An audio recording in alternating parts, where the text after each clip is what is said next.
가족 이야기 채널을 찾아주신 시청자 여러분, 반갑습니다. 오늘 들려드릴 이야기는 매일 밤 시부모님 방에서 들려오는 의문의 소리, 몰래 엿본 그날 밤 저는 끔찍한 비밀을 마주하고 온몸이 떨려왔습니다. 입니다. 처음에는 그저 평범한 생활 소음이겠거니 했지만 무언가 잘못되었다는 불길한 예감은 떨칠 수 없었습니다. 좀처럼 가시지 않는 호기심의 문틈으로 방 안을 엿본 그날 밤 침대 위에서 벌어지는 광경은 오랫동안 숨겨져 왔던 끔찍한 비밀을 마주한 것처럼 제 온몸을 사시나무처럼 떨리게 만들었습니다.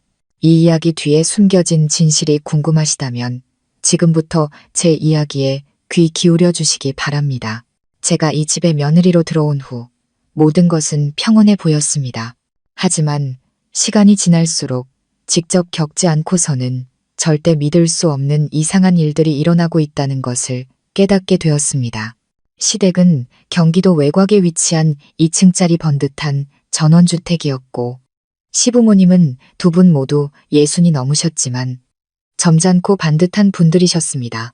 친척이며 동네 사람들 모두 제가 복받았다며 참 괜찮은 집에 시집왔다고 칭찬했습니다. 하지만 그 집에서 매일을 살아가는 제게는 무언가 잘못된, 말로 설명하기 힘든 비밀이 숨겨져 있는 듯한 느낌이 들었습니다. 결혼식 직후부터였던 것으로 기억합니다.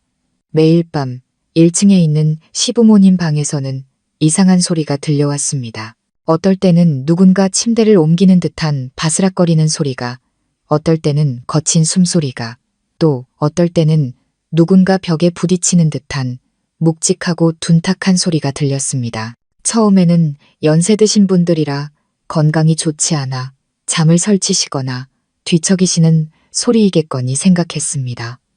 제가 너무 예민한 거라고 스스로를 다독였습니다.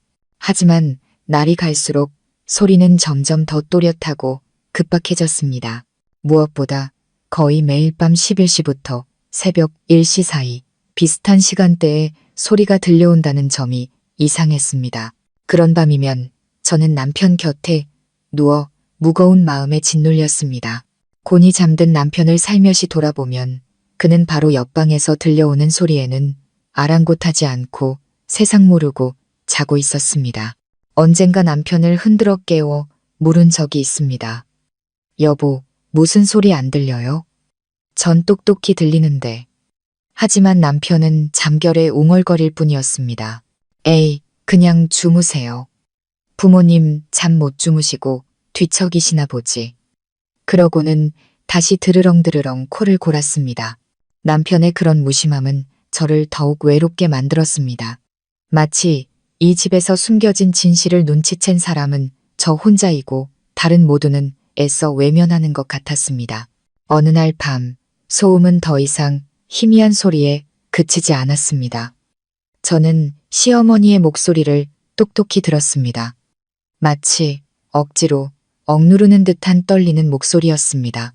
그 직후 나무 침대가 삐걱거리는 소리, 그리고 흐느낌인지 신음인지 모를 이상한 소리와 뒤섞인 가쁜 숨소리가 들려왔습니다. 저는 온몸이 굳은 채 누워 있었습니다. 두 귀는 뜨거워지고 심장은 세차게 방망이질 쳤습니다. 이게 정말 노부부의 평범한 사생활일까? 아니면 내가 감히 상상하지 못할 끔찍한 일이 벌어지고 있는 걸까? 소리는 제가 아는 그 어떤 부부의 일상과는 달랐습니다. 긴장감 넘치고 다급하고 어딘가 모르게 기이했습니다. 저는 혼란에 빠지기 시작했습니다. 낮에 1층으로 내려가 시부모님의 얼굴을 볼 때면 두 분의 눈빛 속에 무언가 숨기고 있는 듯한 느낌을 받았습니다. 시아버지 박만식 어르신은 겉보기엔 늘 온화하고 말씀도 차분하셨지만 가끔씩 저를 쏘아보는 눈빛에 소름이 돋곤 했습니다. 특히 제가 불면증이나 밤에 들리는 소음에 대해 무심코 이야기할 때면 그저 옅은 미소를 지으며 슬그머니 다른 화제로 돌리셨습니다. 반면 시어머니 최은숙 여사님은 제 눈을 피하며 고개를 숙이시는 일이 잦았습니다. 어떨 때는 물을 따르시는 손이 미세하게 떨리는 것을 보았고 무언가 말씀하시려는 듯 입술을 달싹이다 이내 그만두시기도 했습니다. 제 안의 호기심은 점점 더 커져 강박에 가까워졌습니다. 저는 일상의 아주 작은 부분까지 신경 쓰기 시작했습니다. 어느 이른 아침 우연히 시부모님 방 앞을 지나가다 살짝 열린 문틈으로 구겨진 침대 시트와 이불 위에 번진 검붉은 얼룩 같은 것을 얼핏 보았습니다. 저는 잠시 멍하니 서서 가슴이 철렁했지만 더 깊이 생각하기 두려워 서둘러 자리를 떴습니다. 진실을 파헤치고 싶은 마음과 온몸이 떨릴 정도의 두려움 사이에서 제 마음은 갈피를 잡지 못했습니다. 그리고 운명의 그날 밤이 왔습니다. 그날은 유난히 무더워 잠을 이룰 수 없었습니다. 남편은 여느 때처럼 깊이 잠들어 있었고 시계는 12시를 지나 12시 30분을 가리키고 있었습니다. 그리고 마치 익숙한 신호처럼 그 소리가 또다시 들려오기 시작했습니다. 하지만 이번에는 그 어느 때보다도 격렬하고 또렷했습니다. 침대가 심하게 삐걱거렸고 가쁜 숨소리 사이로 애원에 가까운 흐느낌이 섞여 들려왔습니다. 저는 온몸을 떨었고 식은땀이 흘렀습니다. 순간 머릿속에 한 가지 생각이 스쳤습니다. 단 한 번이라도 내 눈으로 직접 확인해야겠다. 진실이 무엇인지 알아야겠다. 저는 남편이 깨지 않도록 조심스럽게 침대에서 빠져나왔습니다. 심장은 미친 듯이 뛰었고 가슴이 터져버릴 것 같았습니다. 저는 한 걸음 시부모님 방을 향해 다가갔습니다. 복도의 희미한 불빛이 차가운 타일 바닥을 비추었고 제 그림자가 불안하게 흔들렸습니다. 저는 살짝 닫힌 문 앞에 서서 귀를 기울였습니다. 방 안의 소리는 여전히 격렬하고 광기 어렸습니다. 마치 무언가 인내의 한계를 넘어선 듯했습니다. 저는 잠시 망설이다가 천천히 손을 뻗어 문을 살짝 밀었습니다. 문은 아주 작은 소리를 내며 열렸지만 제 심장은 입 밖으로 튀어나올 것 같았습니다. 아주 작은 틈이었지만 안을 들여다보기엔 충분했습니다. 그리고 침대 위에서 벌어지는 광경에 저는 그 자리에 얼어붙었습니다. 두 다리는 바닥에 뿌리내린 듯 꼼짝도 하지 않았습니다.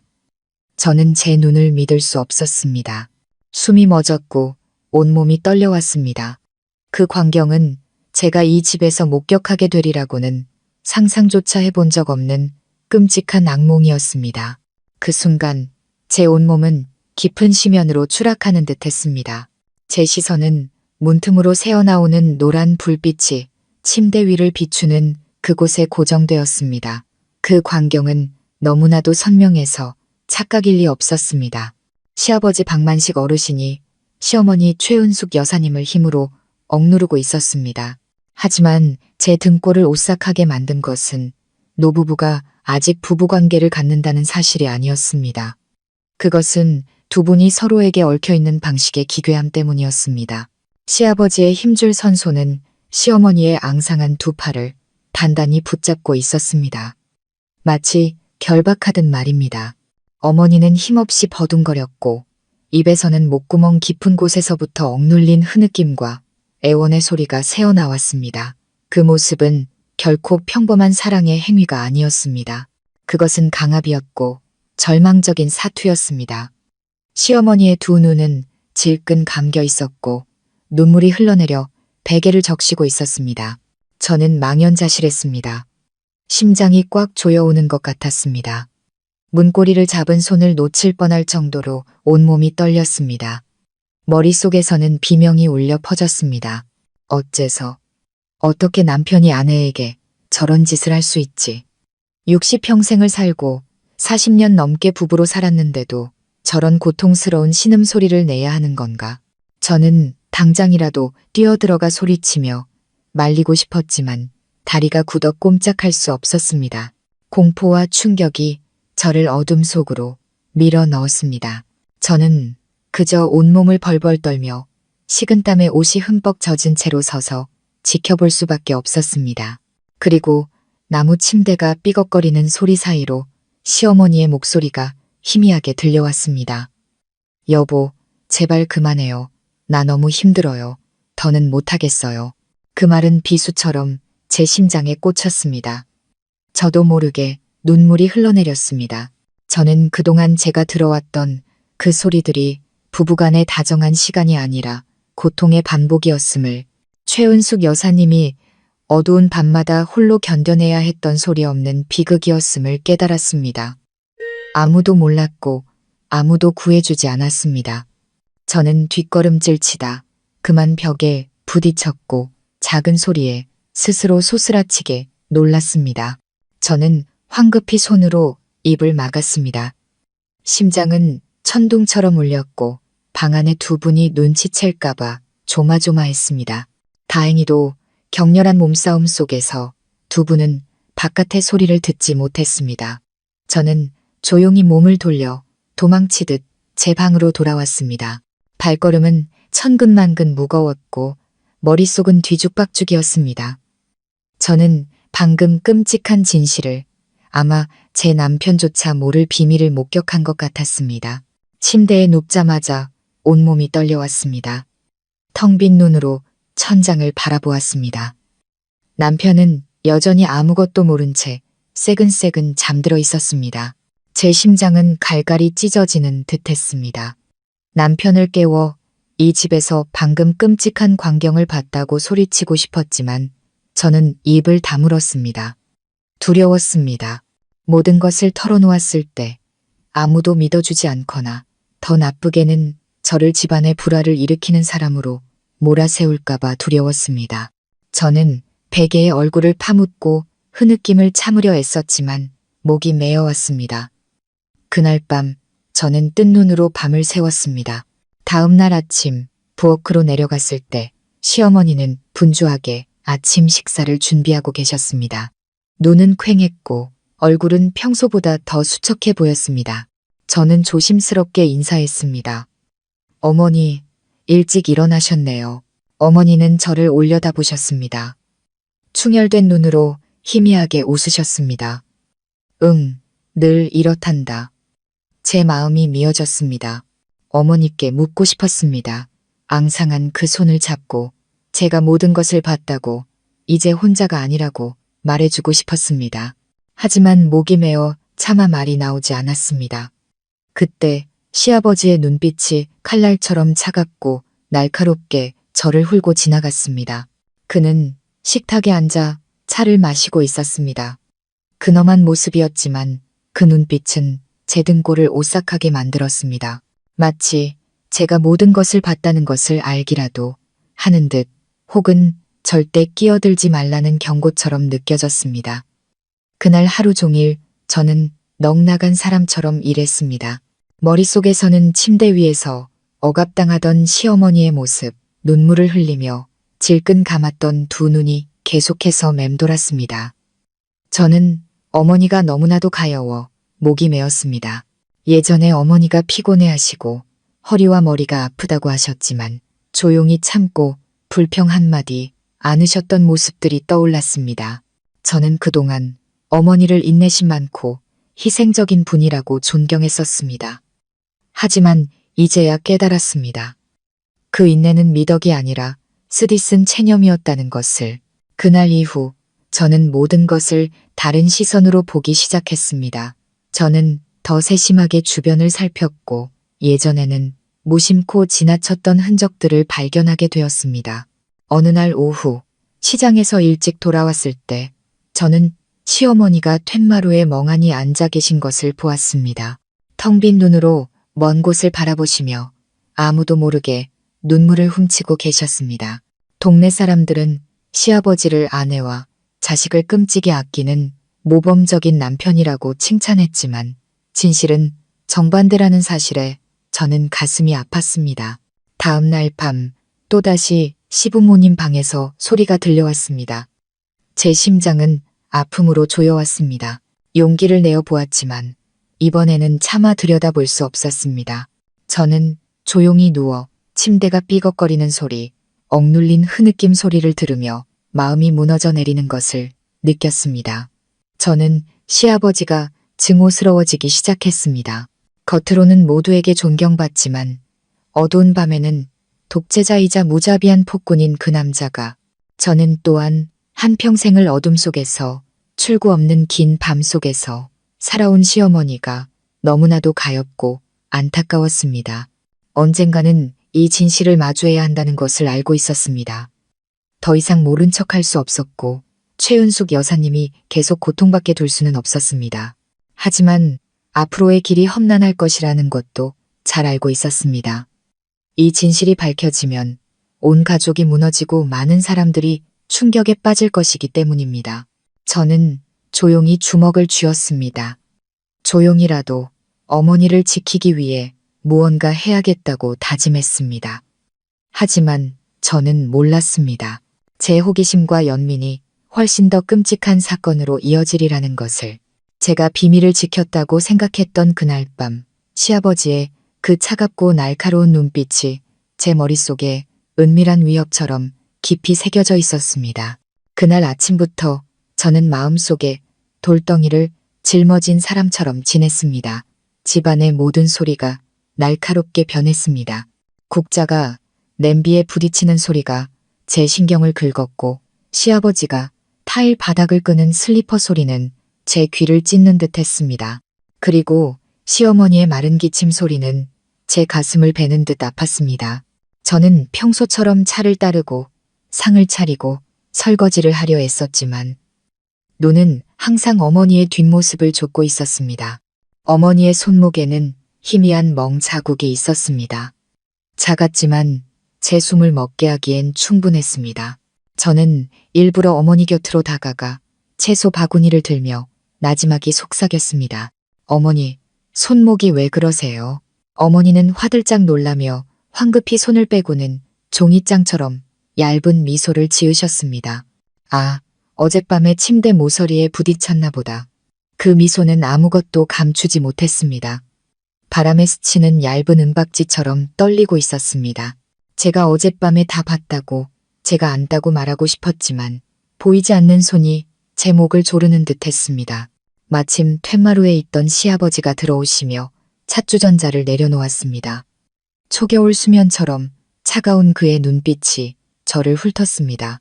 그날 아침 식사는 수저가 그릇에 부딪히는 소리만이 가득했습니다. 시아버지는 남편에게 회사 일에 대해 의례적인 질문 몇 개를 던지더니 제게로 고개를 돌려 말했습니다. 앞으로는 밤에 대문 단속 잘하고 늦게 아래층에 내려오지 말거라. 밤에는 무슨 일이 생길지 모르는 법이다. 걱정하는 듯한 말이었지만 그 칼날은 정확히 제 심장을 겨누고 있었습니다. 저는 고개를 끄덕이며 평정을 유지하려 애썼습니다. 최은숙 여사님은 식탁 밑에서 두 손을 꼭 맞잡은 채 조용히 앉아 계셨습니다. 앙상한 뼈마디가 하얗게 튀어나와 있었습니다. 식사를 마치고 일어설 때 어머니는 갑자기 발밑땅이 진흙으로 변한 사람처럼 잠시 휘청였습니다. 제가 급히 부축하려 했지만 어머니는 금세 균형을 잡고 작은 미소를 지으셨습니다. 엄마 괜찮다. 점심때가 되자 저는 집에 있겠다고 핑계를 댔습니다.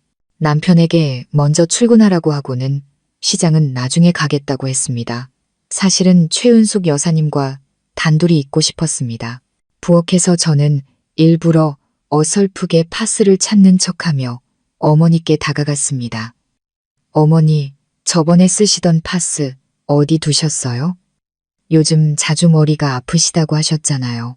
어머니는 평소보다 오랫동안 저를 바라보셨습니다. 깊고 축축한 눈빛이었습니다. 그리고는 조용히 찬장을 가리키셨습니다. 제가 문을 열자 작은 파스병 옆에 낡은 연고통이 놓여 있었습니다. 저는 다시 돌아와 파스를 식탁 위에 올려놓고 목소리를 낮췄습니다. 어머니, 혹시 힘든 일 있으시면 저한테 말씀하세요. 제가 도울게요. 제 말은 마치 팽팽한 풍선을 바늘로 찌른 것 같았습니다. 어머니는 입술을 깨물었고 두 어깨가 살짝 떨렸습니다. 하지만 이내 끓고 있는 국을 푸며 애써 태연한 목소리로 말씀하셨습니다. 이 집은 원래 이런 곳이란다. 예전부터 쭉 그랬어. 난 이제 익숙해. 쭉 그랬다는 것은 무슨 의미일까? 대체 몇 년 동안이나 반복된 걸까? 저는 창문 없는 방에 갇힌 기분이었습니다. 최은숙 여사님은 국그릇을 내려놓고 무언가 고민하는 듯 저를 다시 한번 쳐다보시더니 이내 고개를 저으셨습니다. 저는 어머니가 말하고 싶지 않거나 혹은 감히 말하지 못하고 있다는 것을 이해했습니다.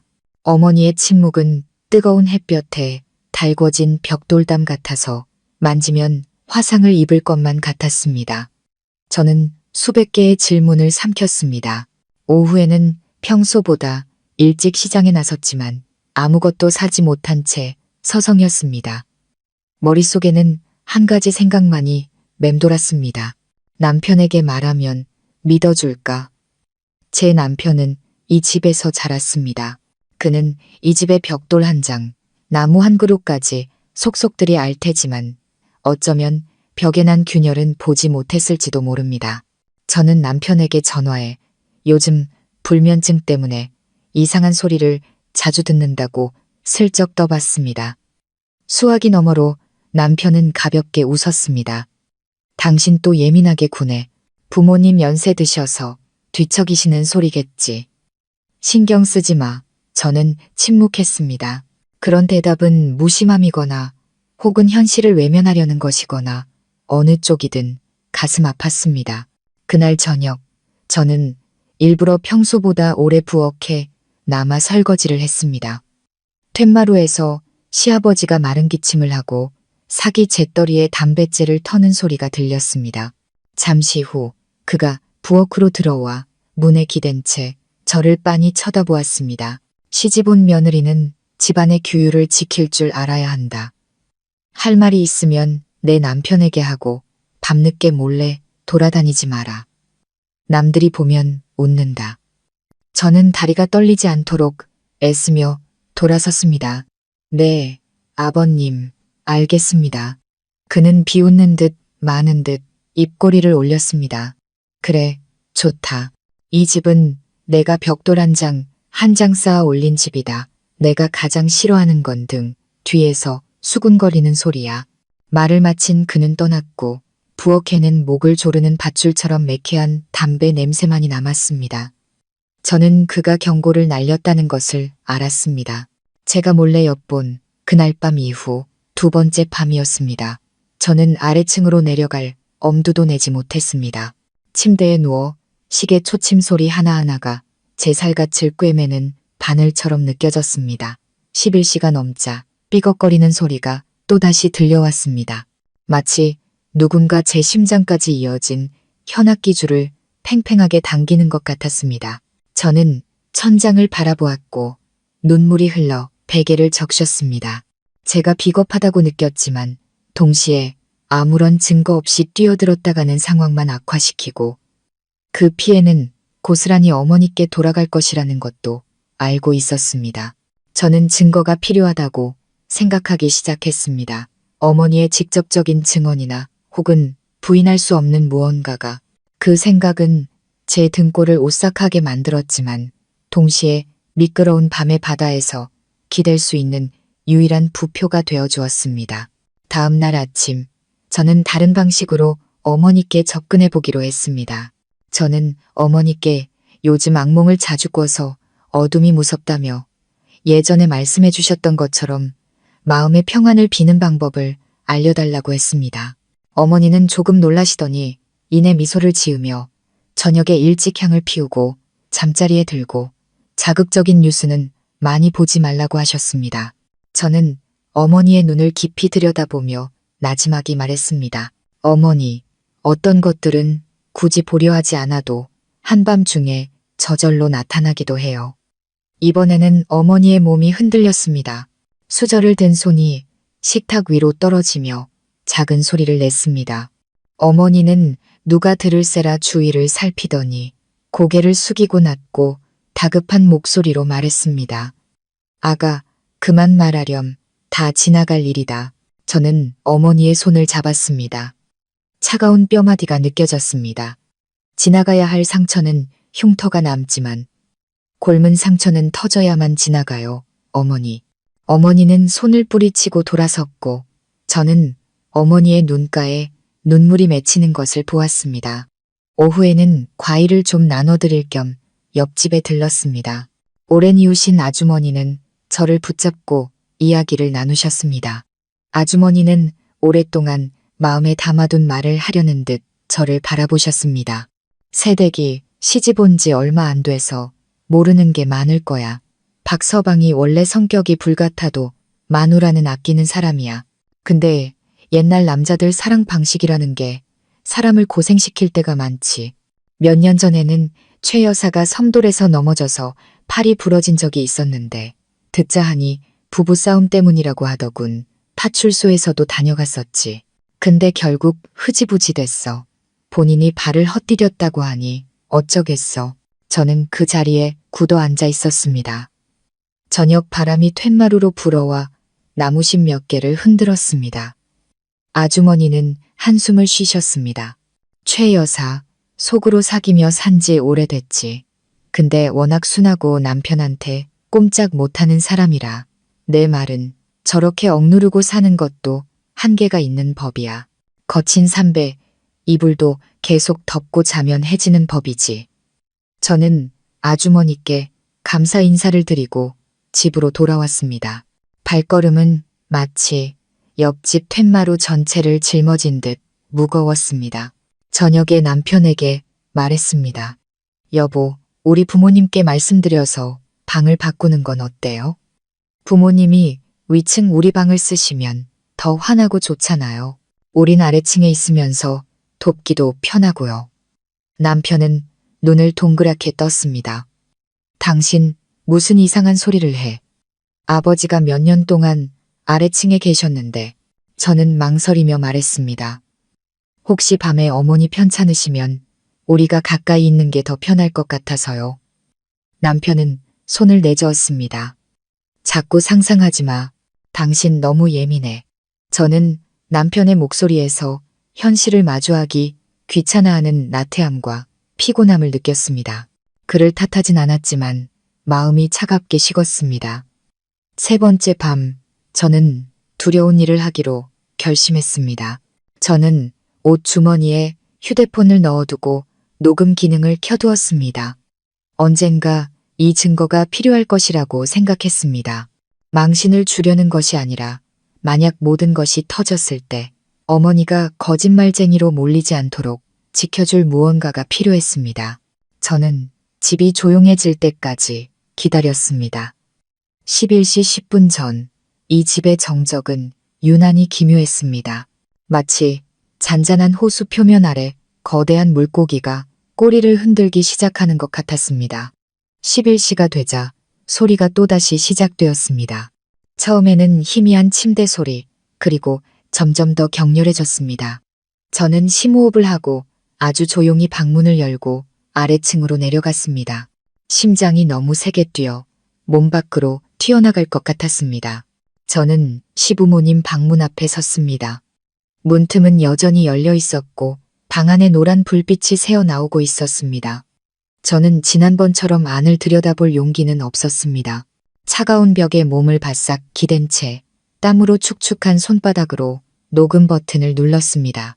안에서는 수영하다 숨이 찬 사람처럼 시어머니의 흐느낌이 간헐적으로 들려왔습니다. 뛰어 들어가고 싶었지만 저는 지금 충동과 구조의 경계선에 서 있다는 것을 알았습니다. 저는 그 자리에 서 있기로 했습니다. 만약 지금 제가 문을 두드린다면 시아버지는 경계심을 품고 모든 문을 닫아버릴 것이고 저는 어머니를 빛으로 이끌 유일한 기회를 잃게 될 것이기 때문이었습니다. 그때 등 뒤 복도에서 갑작스러운 발소리가 들려왔습니다. 저는 화들짝 놀라 돌아섰고 심장이 쿵 하고 떨어졌습니다. 시아버지가 거기 서 있었습니다. 언제부터 서 있었는지 알 수 없었습니다. 그는 슬리퍼를 신지 않은 맨발로 타일 바닥 위에 조용히 서 있었습니다. 그의 눈은 꺼지지 않은 두 개의 숫덩이처럼 어두웠습니다. 방 안에서 새어나온 노란 불빛이 그의 광대뼈의 사선으로 그림자를 만들었습니다. 그는 분노하거나 소리치지 않고 무서울 정도로 평온하게 저를 똑바로 쳐다보았습니다. 내가 말했을 텐데 밤늦게 아래층에 돌아다니지 말라고. 그의 목소리는 뼈처럼 가늘었지만 한 글자 한 글자가 쇠구슬처럼 떨어졌습니다. 저는 마른 침을 삼켰고 가슴이 오르락내리락 했습니다.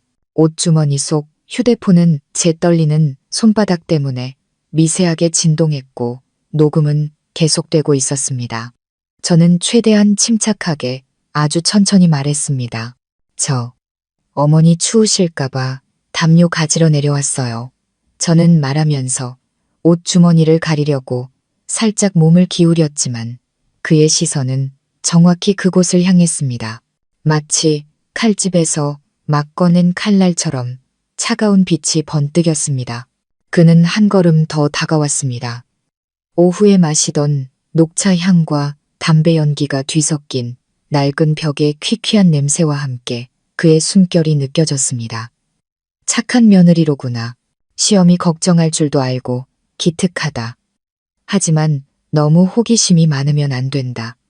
어느 집이든 그 집만의 법도가 있는 법이야. 그는 아주 가까이 서 있었습니다. 눈가에 깊은 주름이 밭고랑처럼 보일 정도였습니다. 저는 목구멍이 바싹 마르는 것을 느끼며 가만히 서 있었습니다. 방 안에서는 어머니의 흐느낌이 갑자기 멎었습니다. 마치 누군가 손으로 입을 막은 것처럼 공기가 무겁게 내려앉았습니다. 저는 억지로 미소를 지으며 반걸음 물러섰습니다. 네, 아버님, 방으로 올라가겠습니다. 제가 몸을 돌리는 순간 그가 갑자기 제 팔을 잡았습니다. 힘줄이 선 손이었습니다. 힘이 세진 않았지만 저를 멈추기엔 충분했습니다. 그는 고개를 기울이며 나지막이 말했습니다. 옷 주머니에 들고 있는 게 뭐냐? 이리 내보거라. 아비가 좀 보자. 그 말은 마치 덫에 스프링이 튕겨 오르는 것 같았습니다. 제 온몸은 뻣뻣하게 굳었고 식은땀이 흘렀습니다.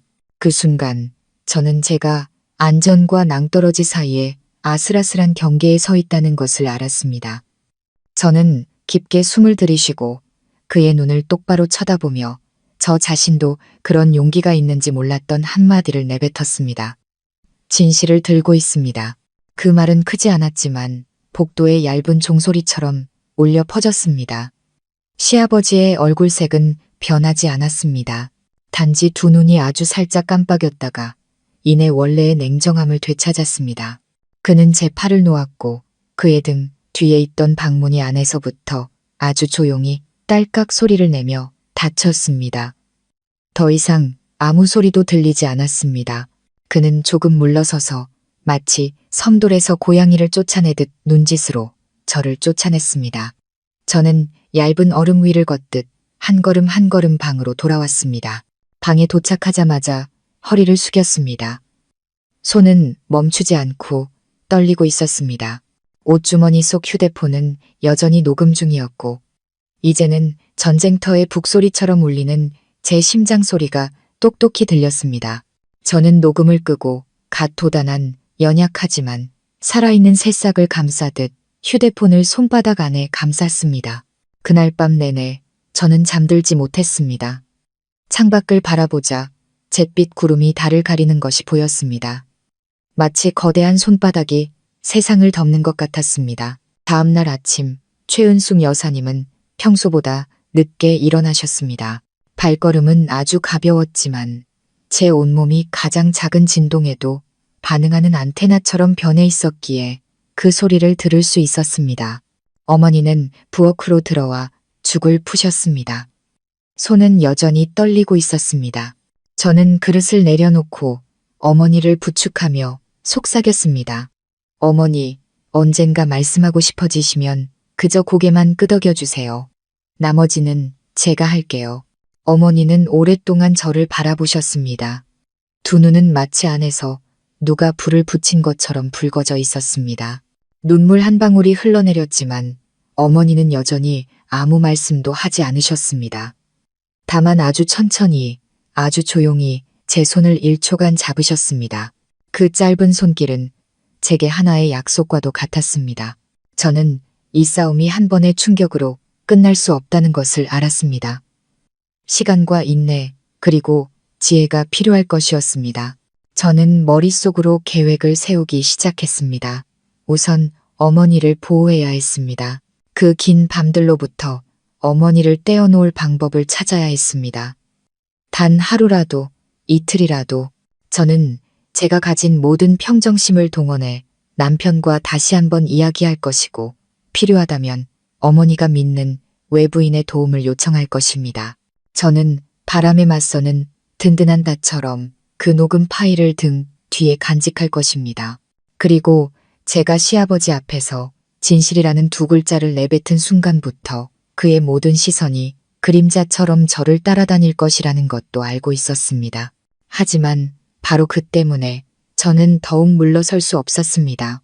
만약 오늘 밤 제가 물러선다면 내일 밤 그리고 그 이후의 수많은 밤 동안 저 방에서는 계속해서 삐걱거리는 소리와 억눌린 흐느낌이 울려 퍼질 것이기 때문입니다. 저는 한 늙은 어머니의 울음소리가 어둠 속에만 머물게 할 수는 없었습니다. 저는 아플 정도로 주먹을 꽉 쥐었습니다. 그리고 그 고통 속에서 아주 작지만 선명한 소리가 제 마음속에서 울려 퍼지는 것을 들었습니다. 이제는 문을 열어야 할 때다. 훔쳐보기 위해서가 아니라 누군가를 빛으로 이끌어내기 위해서. 골목 밖에서 들려오는 평화로운 아침 소리가 쓰라릴 정도로 고요하게 들려왔습니다. 저는 고개를 들었고 최은숙 여사님의 시선과 마주쳤습니다. 이번에는 어머니의 눈 속에 두려움 외에 작게 반짝이는 무언가가 있었습니다. 그것은 햇빛을 받은 먼지 한 톨처럼 아주 작았습니다.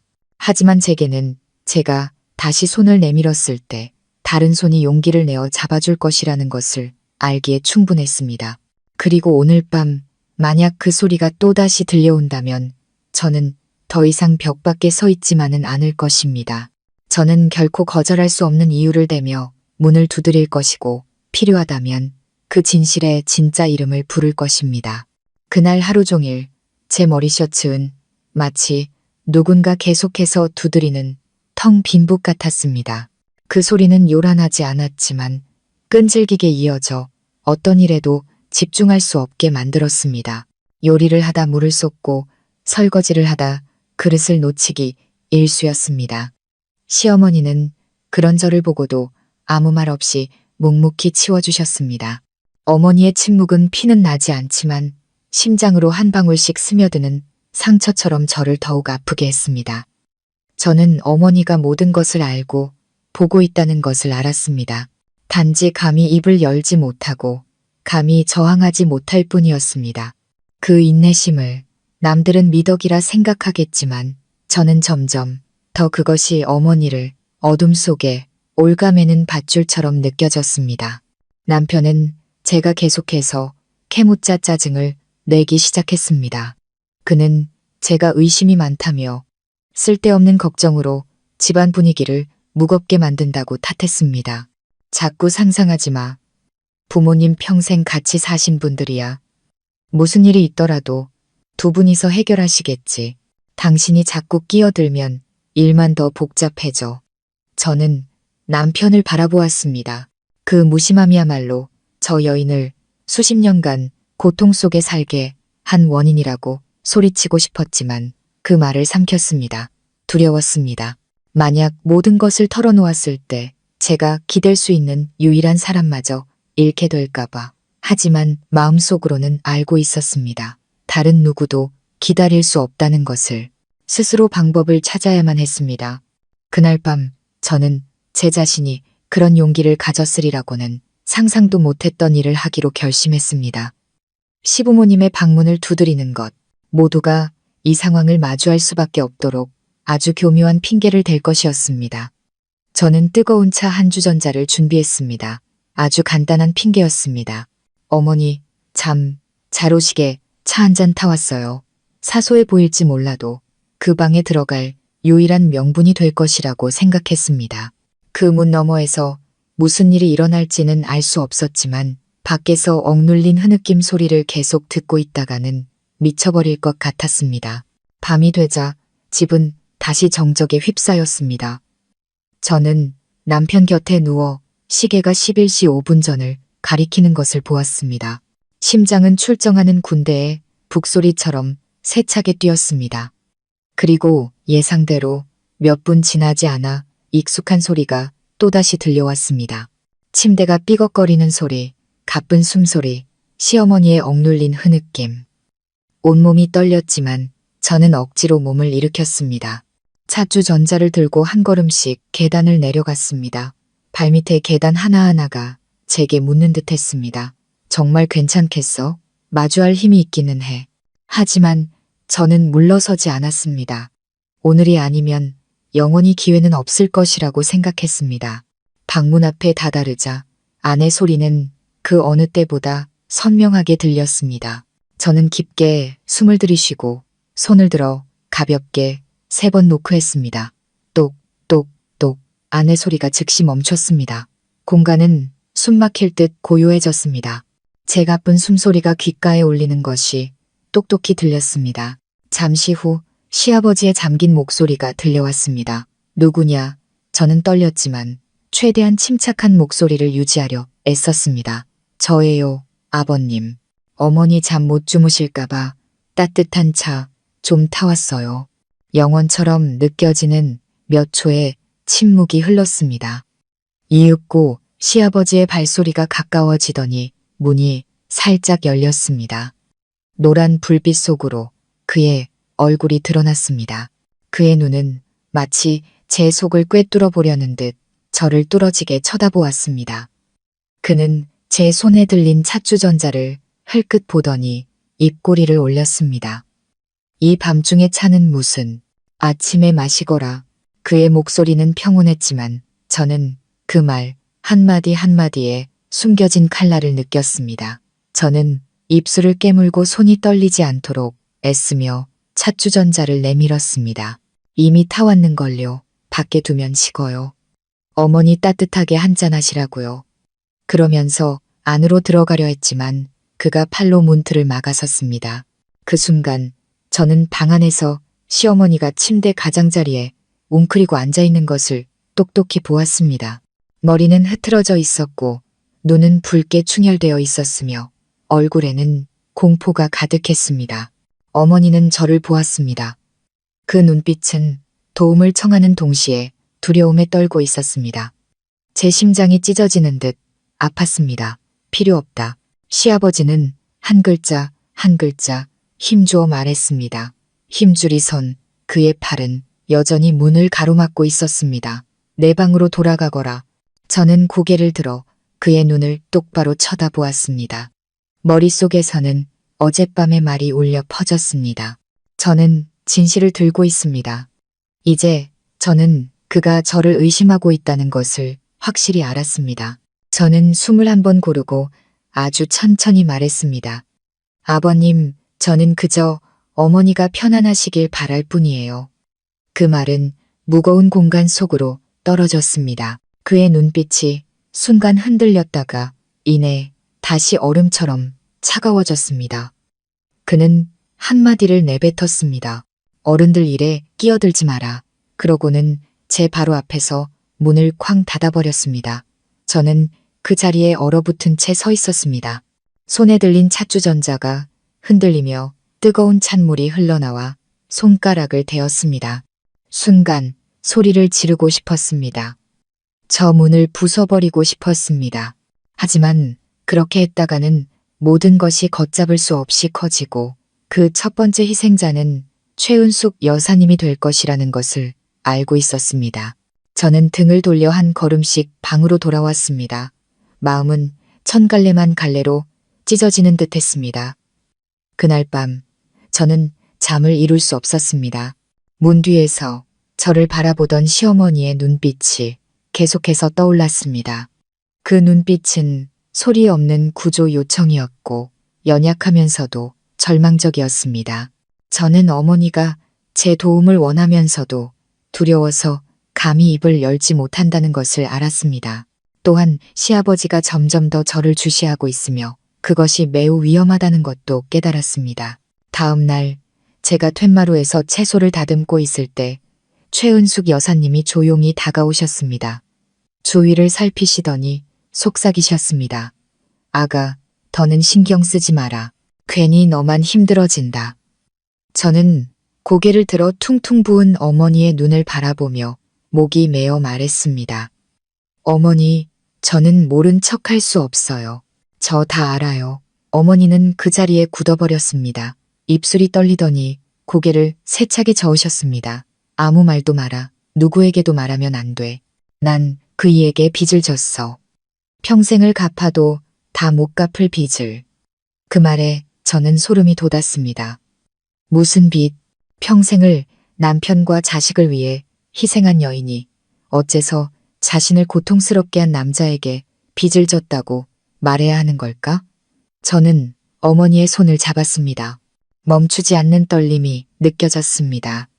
어머니, 누구도 어머니께 이럴 권리는 없어요. 무슨 빚이든 간에 이렇게 고통받으실 이유는 없어요. 어머니의 눈에서 눈물이 흘러내렸지만 여전히 고개를 저으셨습니다. 목소리는 메어 있었습니다. 넌 아직 몰라. 평생 입 밖에 내지 못할 일들이 있단다. 어머니의 그 말은 제 가슴을 도려내는 칼날 같았습니다. 저는 이 모든 것 뒤에 또 다른 비밀이, 제가 아직 건드리지 못한 깊은 진실이 있다는 것을 깨달았습니다. 아마도 그것이야말로 어머니가 수년간 모든 것을 감내하게 만든 근본적인 원인일 것입니다. 하지만 저는 어머니가 아직 말할 준비가 되지 않았다는 것을 알았고, 만약 제가 강요한다면 더욱 마음의 문을 닫아버릴 것이라는 것도 이해했습니다.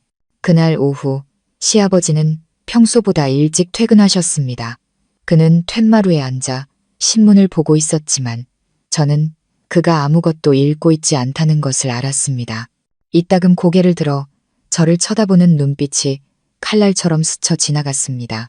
저는 서둘러 고개를 숙이고 채소를 계속 다듬었지만 마음속에서는 막연한 두려움이 피어올랐습니다. 그는 의심하기 시작했다. 그는 나를 감시하고 있다. 밤이 되자 저는 섣부른 행동을 할 수 없었습니다. 저는 그저 손에 휴대폰을 쥔 채 멀리서 녹음을 시작했습니다. 시부모님 방에서는 여전히 소리가 들려왔지만 이번에는 다른 소리가 섞여 있었습니다. 격렬한 소음 사이로 시아버지의 낮고 단호한 목소리가 들려왔습니다. 당신은 내 거야. 평생 내게서 벗어날 수 없어. 그 직후 시어머니의 억눌린 흐느낌 소리가 이어졌습니다. 저는 입술을 깨물었고 눈물이 흘러내렸습니다. 그 말은 어머니에게 내려진 종신형 선고와도 같았습니다. 제가 무언가 하지 않으면 어머니는 영원히 고통받을 것이라는 것을 알았습니다. 하지만 한 번의 실수가 모든 것을 무너뜨릴 수 있다는 것도 이해했습니다. 저는 휴대폰을 꽉 쥐었습니다.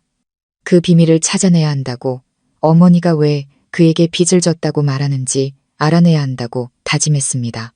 그래야만 어머니를, 그리고 저 자신을 이 악몽에서 구해낼 방법을 찾을 수 있을 것이었습니다. 하지만 저는 몰랐습니다. 불과 며칠 뒤 예상치 못한 사건이 벌어져 저를 비극의 한가운데로 끌어당기리라는 것을. 그 사건으로 인해 저는 제가 보고 아는 것들이 거대한 빙산의 일각에 불과하며 그 빙산 아래 숨겨진 진실은 상상 이상으로 끔찍하다는 것을 깨닫게 되리라는 것을. 시아버지가 당신은 내 거야. 평생 내게서 벗어날 수 없어라고 으르렁거리던 그날 밤 이후 제 머릿속은 마치 가시덩굴에 칭칭 감긴 듯 풀려고 할수록 더욱 고통스러웠습니다. 저는 몇 시간이고 창가에 앉아 멍하니 밖을 내다보았습니다. 시어머니의 억눌린 흐느낌과 난 그이에게 빚을 졌어. 평생을 갚아도 다 못 갚을 빚을이라던 말이 머릿속에서 떠나지 않았습니다. 수백 가지 가설을 세워보았지만 모두 막다른 길에 부딪혔습니다. 저는 마치 울창한 숲속에서 발자국을 쫓는 사람처럼 더욱 세심하게 주변을 살피기 시작했습니다. 어느 날 오후 시아버지가 제향군인의 모임에 가셨을 때 시어머니가 거실에 홀로 멍하니 앉아 계신 것을 보았습니다. 저는 용기를 내어 어머니 곁에 앉아 따뜻한 차를 건넸습니다. 어머니, 저번에 아버님께 빚을 지셨다고 하셨잖아요. 왜 그게 빚인지 알고 싶어요. 평생을 아버님을 위해 희생하셨는데 더 이상 빚질 게 뭐가 있으세요? 어머니는 화들짝 놀라셨습니다. 떨리는 손으로 찻잔을 내려놓으셨고 눈에는 눈물이 그렁그렁 맺혔습니다. 그리고는 황급히 고개를 돌리셨습니다. 한참 후에야 나지막이 말씀하셨습니다. 아가, 묻지 마라. 알면 알수록 너만 힘들어진다. 그 대답은 제 호기심에 불을 지피는 것과 같았습니다. 제가 더 캐물었지만 어머니는 단호하게 고개를 저으셨습니다. 그 모습을 보며 저는 어머니의 과거가 평생을 짊어져야 할 만큼 무거운 것이라는 것을 짐작할 수 있었습니다. 하지만 제가 알지 못한다면 어떻게 어머니를 구할 수 있을까? 저는 입술을 깨물고 스스로 진실을 찾아내겠다고 다짐했습니다. 기회는 무더운 어느 점심때 찾아왔습니다. 제가 계단 밑 창고를 정리하다가 먼지 쌓인 낡은 나무 상자를 발견했습니다. 호기심에 상자를 열었습니다. 안에는 낡은 옷가지와 빛바랜 사진들 외에 끈으로 단단히 묶인 종이 뭉치가 있었습니다. 저는 가슴이 두근거리는 것을 느끼며 뭉치를 풀었습니다. 그것은 손으로 쓴 편지들이었습니다. 종이는 누렇게 변색되어 있었고 어떤 남자의 단정한 글씨체가 적혀 있었습니다. 저는 편지를 읽다가 하마터면 종이 뭉치를 떨어뜨릴 뻔했습니다. 시아버지의 글씨체가 아니었습니다. 그것은 민준이라는 이름의 남자가 쓴 것이었습니다. 편지 속에서 민준이라는 남자는 최은숙 여사님께 사랑이 가득한 말들을 전하며 미래를 약속하고 있었습니다. 결혼해서 평생 지켜주겠다고. 저는 떨리는 손으로 다음 장을 넘겼습니다. 편지 한 장 한 장이 애틋한 사랑의 고백이었습니다. 저는 고개를 들었습니다. 심장이 미친 듯이 뛰었습니다. 시어머니는 시아버지를 만나기 전에 깊이 사랑했던 사람이 있었던 것입니다. 그런데 왜 시아버지와 결혼했을까? 왜 편지 속의 남자가 지금의 남편이 아닌 걸까? 저는 상자 안을 더 깊이 뒤졌고 낡고 해진 사망진단서 한 장을 발견했습니다. 거기에 적힌 이름은 바로 강민준이었습니다. 그는 40여 년 전 교통사고로 사망했습니다. 하지만 저를 그 자리에 얼어붙게 만든 것은 사망신고인란에 박만식이라는 이름이 선명하게 적혀 있다는 사실이었습니다. 저는 온몸이 굳었고 머릿속이 하얗게 비는 것 같았습니다. 이게 무슨 의미일까? 시아버지가 최은숙 여사님이 사랑했던 그 남자, 강민준의 죽음과 관련이 있다는 뜻인가? 저는 황급히 모든 것을 제자리에 돌려놓았습니다. 심장은 입 밖으로 튀어나올 것 같았습니다. 마침 시아버지의 발소리가 들려왔습니다. 저는 서둘러 상자를 닫고 흘러내리는 식은땀을 닦았습니다. 저녁 식사 내내 저는 고개를 들어 시아버지를 쳐다볼 수 없었고 시어머니는 기계처럼 밥을 입으로 가져가며 고개를 숙이고 있었습니다. 침묵 속에서 저는 시아버지가 어머니를 바라볼 때마다 그 눈빛이 단순히 권위적인 것을 넘어 상대가 감히 저항하지 못하게 만드는 비밀을 쥔 자의 눈빛이라는 것을 똑똑히 보았습니다. 그리고 저는 최은숙 여사님이 말한 빛띠 바로 이것이라는 것을 깨달았습니다. 그날 밤 저는 도저히 잠을 이룰 수 없었습니다. 저는 침대에서 남편에게 속삭였습니다. 여보, 할 말이 있어요. 아무래도 어머니가 행복하지 않으신 것 같아요. 하지만 남편은 미간을 찌푸렸습니다. 당신 또 쓸데없는 생각하는구나. 어머니는 원래 순하고 인내심이 강하신 분이야. 어느 집에나 사정은 있는 법인데 자꾸 일 크게 만들지 마. 저는 목이 메어 벽 쪽으로 돌아누웠고 눈물이 흘러 베개를 적셨습니다. 자정이 가까워질 무렵 또다시 시부모님 방에서 익숙한 소리가 들려왔습니다. 하지만 이번에는 억눌린 흐느낌 사이로 무언가 쨍그랑하고 깨지는 소리가 들렸습니다. 저는 깜짝 놀라 밖으로 뛰쳐나갔습니다. 계단을 달려내려가 보니 시부모님 방문이 살짝 열려 있었습니다. 방 안은 아수라장이었고 스탠드 조명이 바닥에 산산조각 나 있었습니다.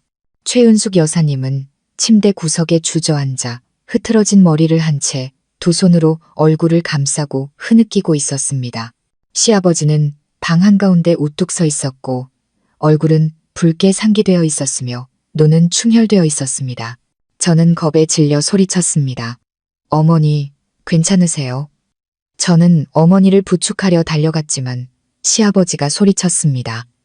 나가, 이건 우리 부부 일이야. 그의 목소리는 맹수처럼 으르렁거렸습니다. 저는 그가 그렇게 흉포한 모습을 본 적이 없었습니다. 저는 아랑곳하지 않고 시어머니 곁으로 달려가 무릎을 꿇었습니다. 아버님, 제발 어머니 좀 그만 괴롭히세요. 아버님, 저 다 알아요. 시아버지는 그 자리에 굳었습니다. 눈빛이 매섭게 변했습니다. 다 알아? 뭘 안다는 거냐? 저는 떨렸지만 물러서지 않았습니다. 어머니가 평생을 희생하신 거 알아요. 아버님이 과거를 이용해 어머니를 옭아매고 계신 것도요. 제가 민준 아저씨 편지 다 봤어요. 제 말이 채 끝나기도 전에 시아버지는 달려들어 제 어깨를 잡아챘습니다. 그의 눈은 불처럼 타오르고 있었습니다. 누가 내년한테 이 집 물건 뒤지라고 했어. 누가 감히 내 일에 끼어들라고 했냐고. 그의 손아귀 힘이 너무 세서 어깨가 부서질 듯 아팠습니다. 최은숙 여사님이 겁에 질려 소리쳤습니다. 여보, 그만해요. 애한테 손대지 마요.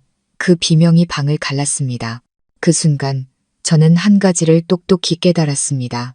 최은숙 여사님이 시아버지에게 느끼는 공포는 단순히 육체적인 강압에서 오는 것이 아니라 과거의 유령, 바로 민준이라는 남자의 죽음에서 비롯된 것이었습니다.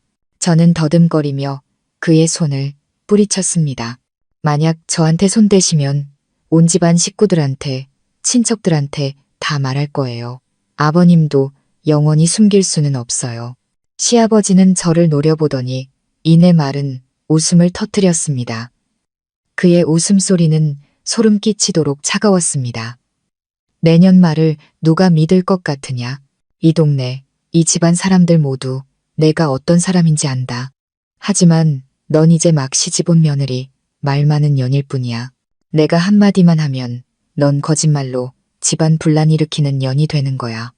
저는 할 말을 잃었습니다. 심장이 미친 듯이 뛰었습니다. 맞습니다. 제게는 낡은 편지 몇 장과 불분명한 녹음 파일 외에는 아무런 증거도 없었습니다. 하지만 그때 최은숙 여사님의 눈빛, 애원과 고통으로 가득 찬 그 눈빛이 제게 힘을 주었습니다. 저는 일어나 어머니를 가로막고 섰습니다. 아버님이 절 협박하실 수는 있어도 저는 침묵하지 않을 거예요. 만약 계속하시면 제가 모든 걸 세상에 밝힐 거예요. 시아버지는 오랫동안 저를 조용히 쳐다보았습니다. 그러더니 갑자기 손을 놓고 등을 돌려 문으로 향했습니다. 가기 전에 그는 한마디를 남겼습니다. 내년이 자초한 일이다. 문이 쾅 닫히고 방은 침묵에 잠겼습니다. 저는 돌아서서 시어머니를 껴안았습니다. 어머니는 제 품에서 어린아이처럼 흐느끼며 떨고 있었습니다. 저는 속삭였습니다. 어머니, 제가 다 알아요. 이제 혼자 겪게 두지 않을 거예요. 제가 맞서 싸워서라도 어머니를 지킬게요. 어머니는 흐느끼며 앙상한 손으로 저를 꽉 잡으셨습니다. 어머니의 울음 속에서 저는 고통뿐만 아니라 아주 작은 희망의 불씨를 느낄 수 있었습니다. 하지만 저는 몰랐습니다.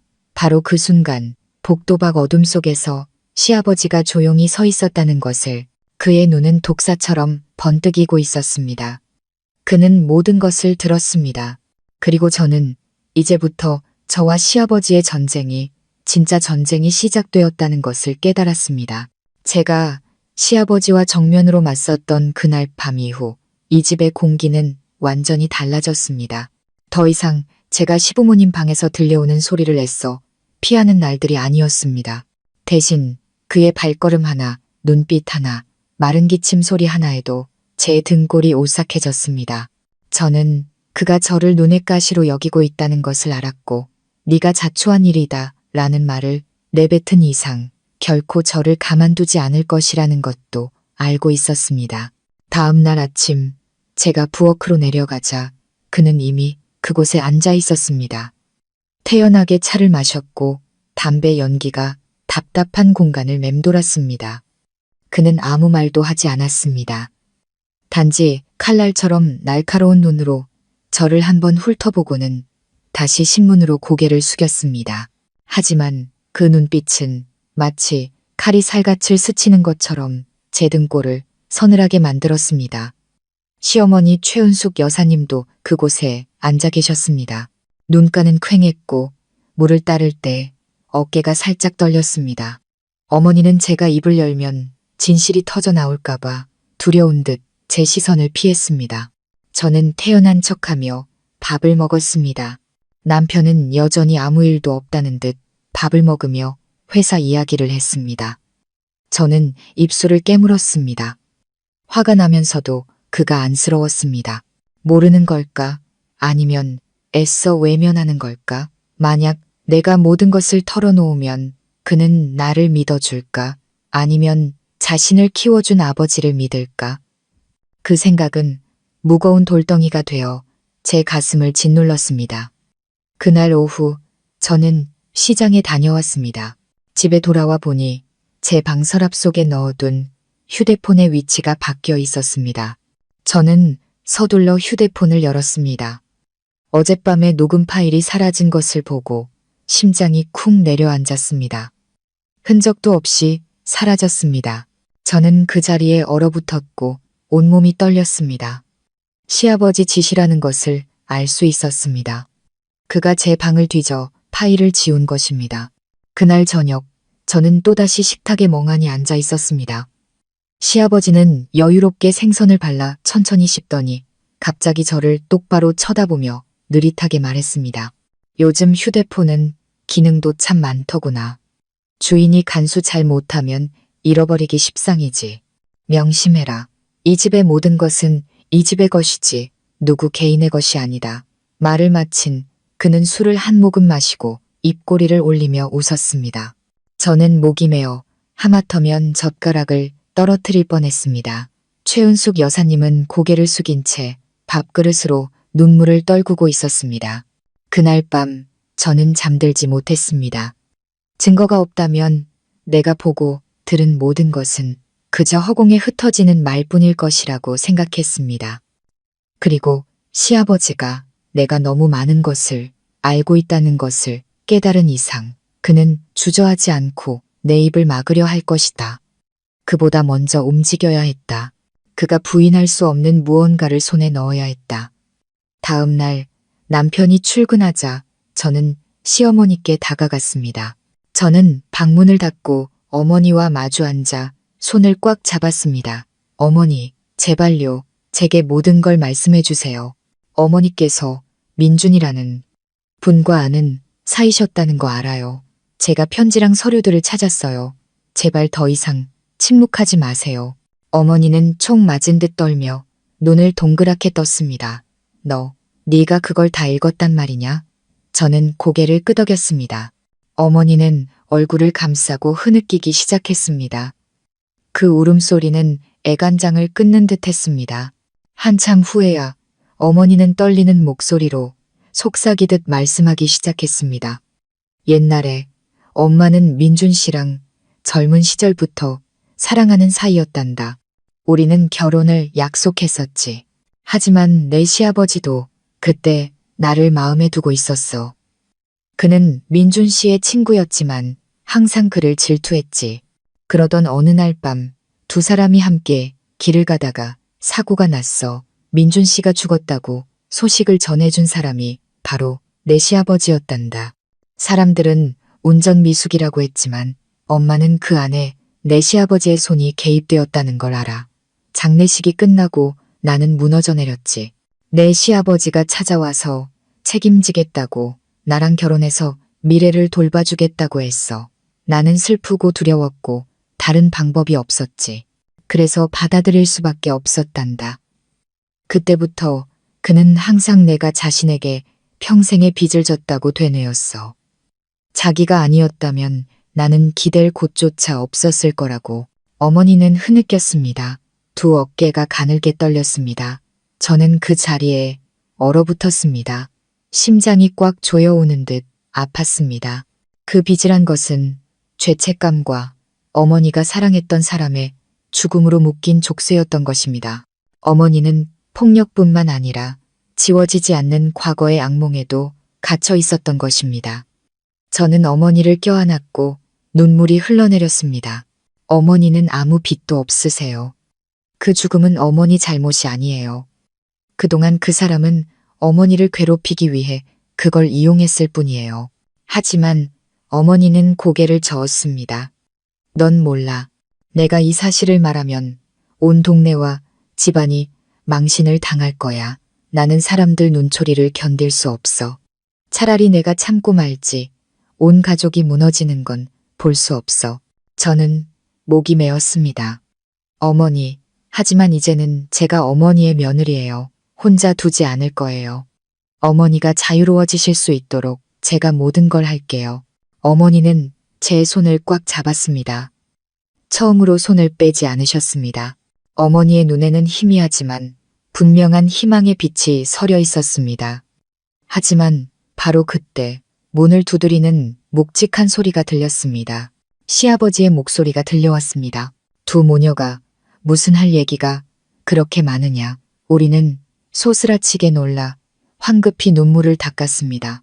제가 일어나 문을 열었습니다. 시아버지가 거기 서 있었습니다. 날카로운 눈빛이 붉게 상기된 우리 두 사람의 얼굴을 훑었습니다.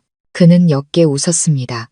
두 모녀가 금방 친해졌나 보구나. 보기 좋다. 하지만 명심해라. 이 집에서는 해야 할 말과 하지 말아야 할 말을 분명히 가려야 한다. 그날 저녁 온 가족이 식사를 할 때 시아버지가 갑자기 남편에게 말했습니다. 내일 아버지가 친척들하고 땅 문제로 상의할 일이 있는데 네가 같이 가야겠다. 며느리는 집에 남아서 어미 식사나 챙겨주거라. 저는 그 자리에 굳었습니다. 이것은 단순히 땅 문제가 아니라는 불길한 예감이 들었습니다. 그는 저와 단둘이 마주할 공간을 만들고 싶어 했습니다. 예상대로 다음 날 아침 남편이 그를 따라 나서자 저와 시어머니만 집에 남게 되었습니다. 제가 막 식사를 준비하려는데 밖에서 문이 철컥하고 잠기는 소리가 들렸습니다. 저는 뛰쳐나갔습니다. 심장이 미친 듯이 뛰었습니다. 대문은 밖에서 잠겨 있었습니다. 시아버지는 어디 간 것이 아니라 남편을 데려다주는 척하고 다시 돌아온 것이었습니다. 저는 겁에 질려 시어머니를 방으로 끌고 들어가 문을 걸어 잠갔습니다. 심장은 북처럼 울렸습니다. 침묵 속에서 그의 발소리가 온 집안에 울려 퍼졌습니다. 마치 맹수가 먹잇감을 노리듯 느리고 묵직하게 그의 목소리가 문 밖에서 들려왔습니다. 내가 경고했을 텐데 끼어들지 말라고. 그런데도 감히 내 과거를 뒤지고 감히 민준이 그놈의 이름을 들먹여. 좋아. 오늘 내가 이 집에서 누가 주인인지 똑똑히 알려주마.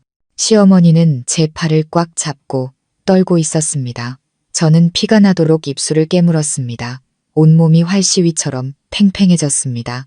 그 순간 저는 진짜 전쟁이 시작되었음을, 더 이상 막연한 경고가 아니라 정면 대결이라는 것을, 그리고 저와 시어머니가 우리의 선택에 대한 대가를 치러야 한다는 것을 깨달았습니다.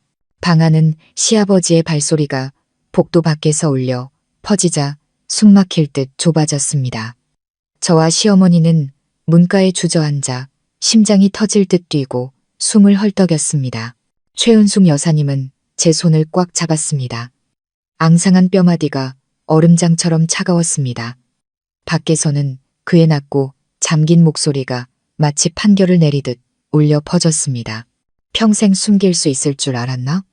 그리고 너, 이제 막 시집 온 며느리, 년이 감히 옛날 일을 들춰. 내가 똑똑히 알려주마. 이 집에서는 누구든 내 앞에 고개를 숙여야 한다는 걸. 저는 떨렸지만 한 가지 사실을 깨달았습니다. 그는 서두르지 않고 있었습니다.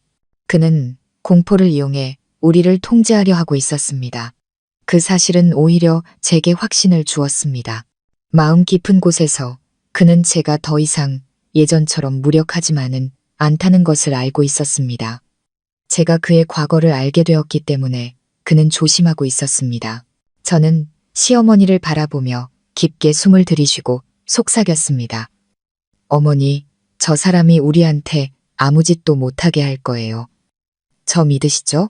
어머니는 고개를 끄덕였습니다. 붉게 충혈된 눈에서 눈물이 흘러내렸습니다. 저는 처음으로 어머니가 남은 모든 믿음을 제게 맡기시는 것을 느꼈습니다. 밖에서 발소리가 바로 문 앞에서 멈췄습니다. 그가 문을 세게 한 번 치자 문이 세차게 흔들렸습니다. 문 열어. 마지막으로 말한다. 저는 심장이 터질 것 같았지만 최대한 침착한 목소리를 유지하려 애썼습니다. 아버님, 저랑 어머니는 그냥 쉬고 있는 거예요. 할 말씀 있으시면 나중에 하세요. 그는 말은 웃음을 터뜨렸습니다. 그 웃음소리는 건조했습니다. 내년이 감히 나랑 대화를 할 자격이 있다고 생각하느냐. 넌 이 집에 얹혀 사는 며느리일 뿐이야. 저는 피가 나도록 입술을 깨물었지만 다시 대꾸했습니다. 며느리도 이 집 사람이에요. 어머니가 더 이상 고통받는 걸 볼 수 없어요. 죽음 같은 침묵이 잠시 흘렀습니다. 그러다 갑자기 열쇠가 찰칵거리는 소리가 들렸습니다. 그에게는 이 방 열쇠가 있었습니다. 저와 시어머니는 서로를 껴안았고 온몸이 뻣뻣하게 굳었습니다. 문이 벌컥 열렸습니다. 시아버지가 거기 서 있었습니다. 그의 커다란 몸이 복도의 빛을 가렸습니다. 그의 눈은 밤의 맹수처럼 번뜩였습니다. 그는 천천히 방으로 들어왔습니다. 한 걸음 한 걸음이 돌덩이처럼 무거웠습니다. 저는 시어머니를 가로막고 섰습니다. 떨렸지만 물러서지 않았습니다. 그는 저를 똑바로 쳐다보며 입꼬리를 올렸습니다. 대단하군. 아주 대단해. 지금껏 이 집에서 감히 내게 맞선 년은 없었다. 오늘 내가 말 많은 것의 대가가 뭔지 보여주마. 그가 손을 들어 제 어깨를 내리치려 했습니다. 순간 저는 눈을 질끈 감았습니다. 하지만 바로 그때 시어머니의 목소리가 날카롭게 울려 퍼졌습니다. 그만해요. 당신이 애한테 손 한 번만 더 대면 내가 다 말할 거야. 온 집안, 온 동네 사람들한테 옛날에 민준 씨가 어떻게 죽었는지 다 말할 거라고. 그는 멈칫했습니다. 손은 허공에 멈춰 섰고 눈은 위험하게 어두워졌습니다. 공기는 마치 작은 불씨 하나에도 폭발할 것처럼 팽팽해졌습니다. 저는 눈을 번쩍 떴습니다. 그의 얼굴은 분노로 일그러져 있었고 입술은 떨리고 있었습니다. 당신이 감히 내 앞에서 그놈의 이름을 들먹여. 그는 맹수가 상처 입은 듯 으르렁거렸습니다. 최은숙 여사님은 떨면서도 제 등 뒤로 나와 섰습니다. 목소리는 메어 있었습니다. 나는 40년 동안 입 다물고 모든 걸 참았어요.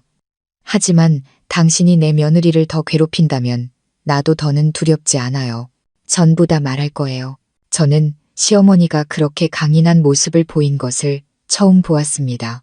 온몸이 바람 앞에 나뭇가지처럼 떨렸지만 눈빛만은 결연했습니다.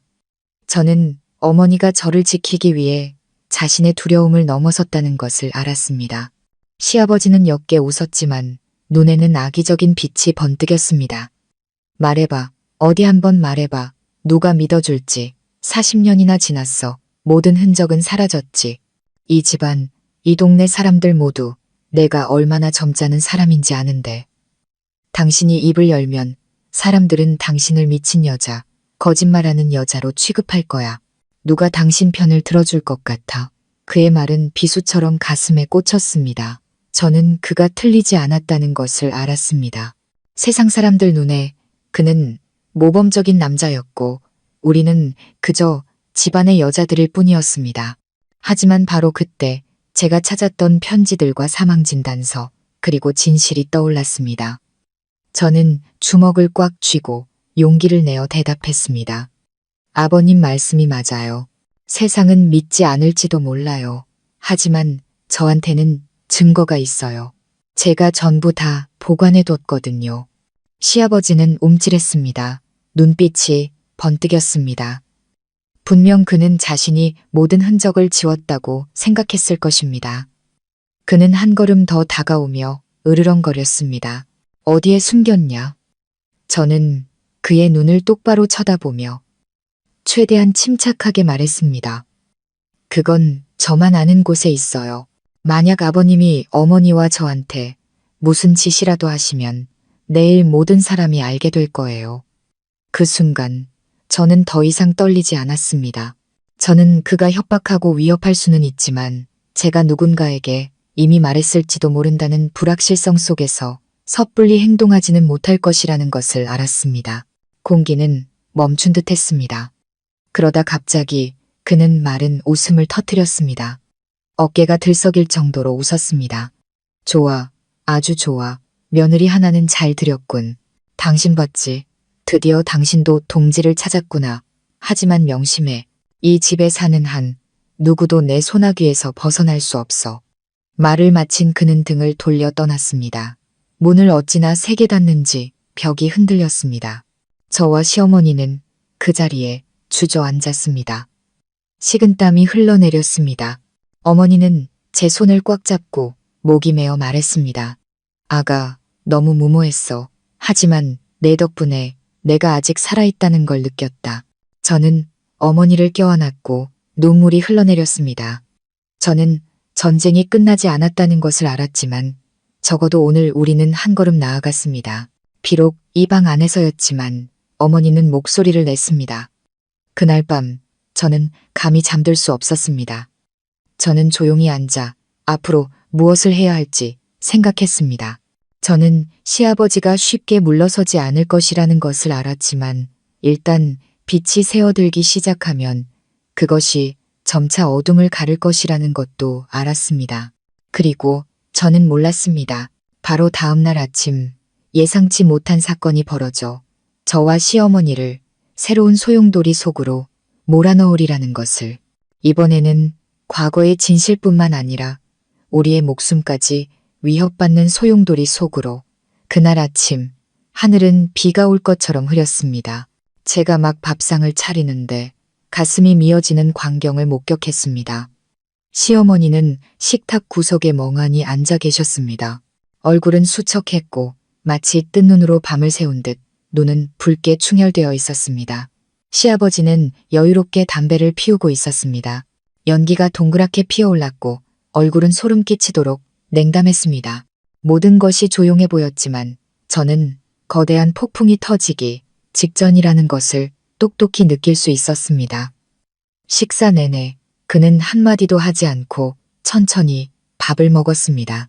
식사를 마치고 일어설 때 그는 저를 흘끗 쳐다보았습니다. 눈빛에는 형언할 수 없는 악의가 서려 있었습니다. 저는 그가 새로운 계획을 세웠다는 것을 알고 소름이 돋았습니다. 예상대로 그날 오후 남편이 출근하자마자 시아버지는 저를 툇마루로 불렀습니다. 낮고 잠긴 목소리였습니다. 아가, 네가 시집 온 뒤로 이 집안이 너무 시끄러워졌다. 나는 조용히 살고 싶은데 네가 자꾸 일을 만드는구나. 솔직히 말해봐라. 뭘 어쩔 셈이냐. 사람들 앞에서 내 체면을 깎아내리려는 거냐? 저는 숨을 한번 고르고 최대한 침착하게 말했습니다. 저는 일을 크게 만들고 싶지 않아요. 그저 어머니가 편안하시길 바랄 뿐이에요.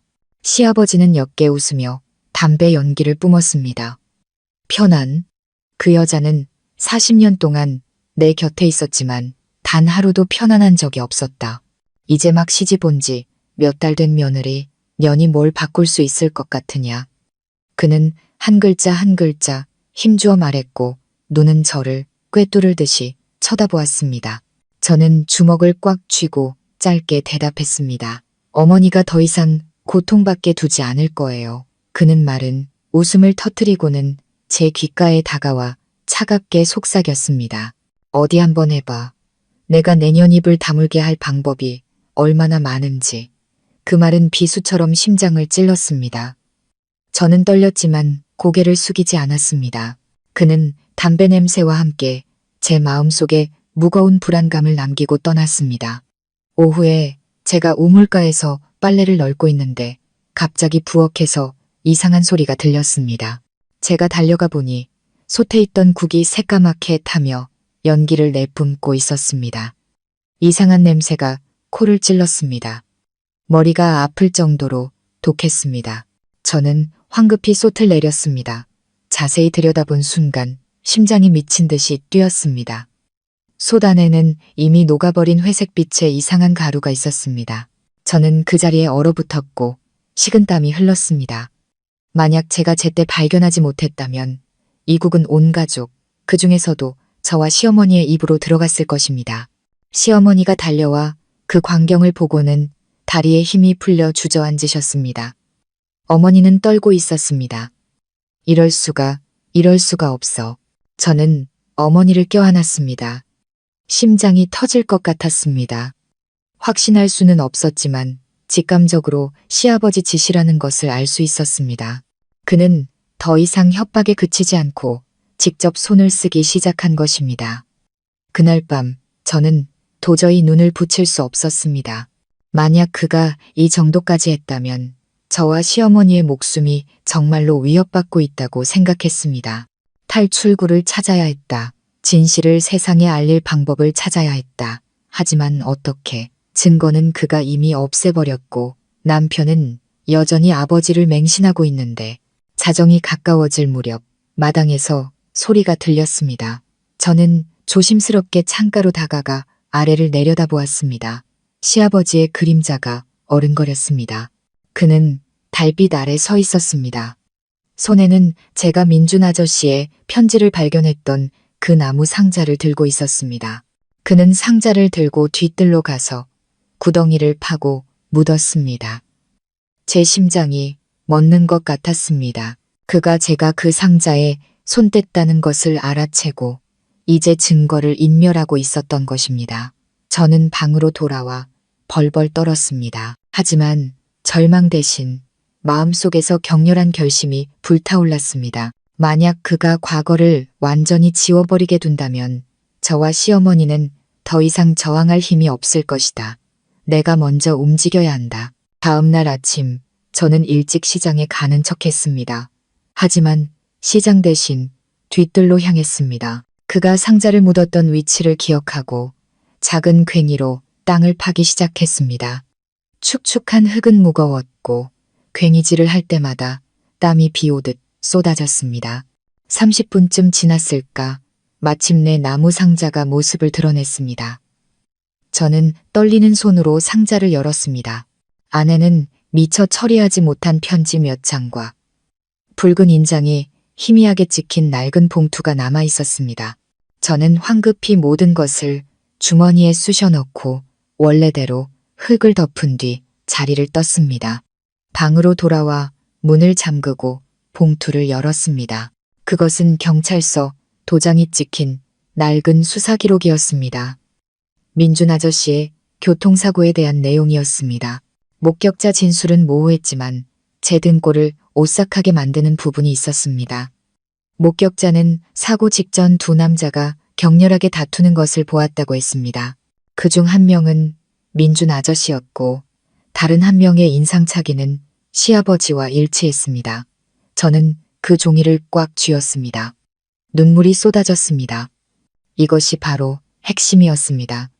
시아버지는 40년 동안 진실을 숨겨왔고 그것을 이용해 시어머니를 올가매고 있었던 것입니다. 그날 저녁 저는 그 종이를 시어머니께 가져다 드렸습니다. 어머니는 벌벌 떨며 종이를 받아들었고 눈물이 하염없이 흘렀습니다. 맙소사, 처음부터 그 사람이. 어머니는 제 어깨에 기대어 흐느껴 우셨습니다. 저는 어머니를 안고 속삭였습니다. 어머니, 제가 모든 걸 세상에 밝힐 거예요. 무슨 일이 있어도 어머니를 지킬게요. 하지만 바로 그때 문이 벌컥 열렸습니다. 시아버지가 불타는 눈으로 서 있었습니다. 저는 얼어붙었습니다. 그가 모든 것을 들었습니다. 그는 달려들어 최은숙 여사님의 손에서 종이를 낚아채 구겨버렸습니다. 저는 겁에 질려 막아서려 했지만 그가 소리쳤습니다. 내년들이 감히 나를 배신해. 당신 내 그림자에서 벗어날 수 있을 것 같아? 그리고 너 며느리년이 감히 나한테 맞서 똑똑히 알려주지. 이 집에 발을 들인 이상 길은 하나뿐이야. 고개를 숙이거나 사라지거나. 그의 고함 소리가 온 집안에 울려 퍼졌고 우리 둘은 그 자리에 얼어붙었습니다. 이번에는 그가 단순히 협박에 그치지 않고 정말로 행동에 옮길 것이라는 것을 알았습니다. 저는 시어머니를 보았습니다. 어머니의 눈은 절망적이었지만 동시에 결연한 빛이 번뜩였습니다. 어머니는 나지막이 속삭였습니다. 목소리는 떨렸지만 힘이 실려 있었습니다. 아가, 두려워 마라. 필요하다면 엄마가 다 말할게. 죽더라도 더 이상 저 사람한테 당하고만 있지는 않을 거야. 그 순간 저는 이 싸움이 생사를 가르는 단계에 접어들었으며 우리에게 더 이상 물러설 곳은 없다는 것을 깨달았습니다. 그 순간 방 안의 공기는 너무나 무거워서 숨만 크게 쉬어도 거대한 폭발이 일어날 것만 같았습니다. 시아버지는 구겨진 수사 기록을 손에 쥔 채 우뚝 서 있었습니다. 손등에는 푸른 힘줄이 솟아 있었고 얼굴은 붉게 달아올랐으며 두 눈은 당장이라도 우리 둘을 삼킬 듯이 이글거렸습니다. 시어머니는 제 팔을 꽉 잡고 떨고 있었지만 그 눈빛만은 전례 없이 결연했습니다. 나는 당신한테 너무 오랫동안 당하고 살았어요.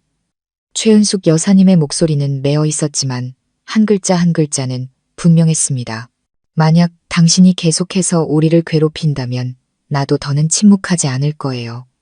민준 씨가 어떻게 죽었는지 모두에게 다 말할 거라고요. 시아버지는 순간 멈칫하더니 이내 하하하고 웃음을 터뜨렸습니다. 그 웃음소리는 소름 끼치도록 차가웠습니다. 당신 말을 누가 믿을 것 같아? 수십 년 동안 순종적으로 살아온 약한 여자가 갑자기 옛날 이야기를 꺼내는데 사람들이 누굴 믿을까? 당신? 아니면 이 동네 모든 사람이 존경하는 나?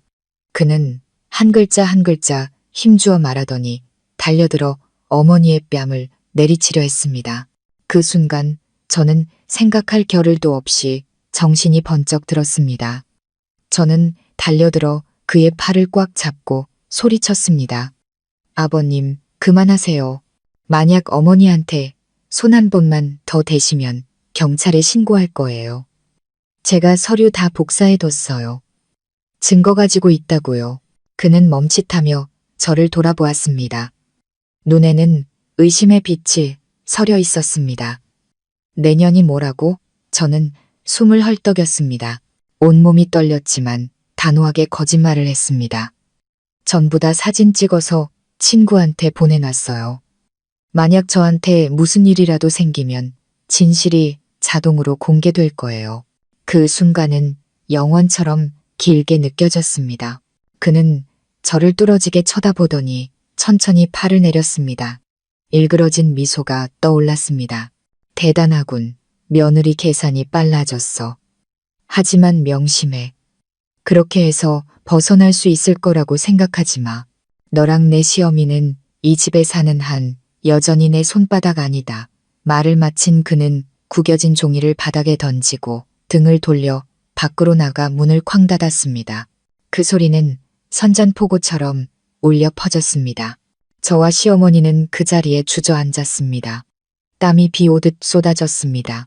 어머니는 저를 껴안고 흐느꼈습니다. 아가, 너무 무모했어.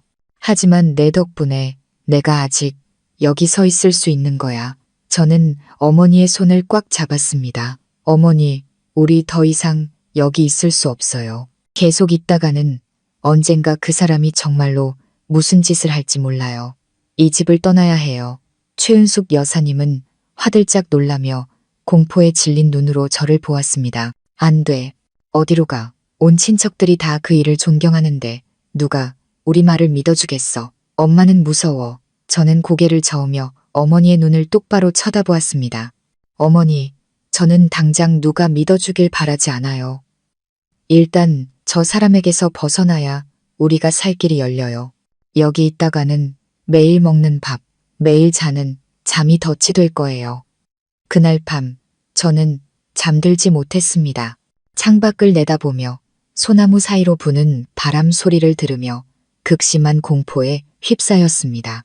저는 시아버지가 멈추지 않을 것이라는 것을 알았습니다. 그는 권력을 손에 쥐는데 익숙한 사람으로 누구의 도전도 용납하지 않을 것입니다.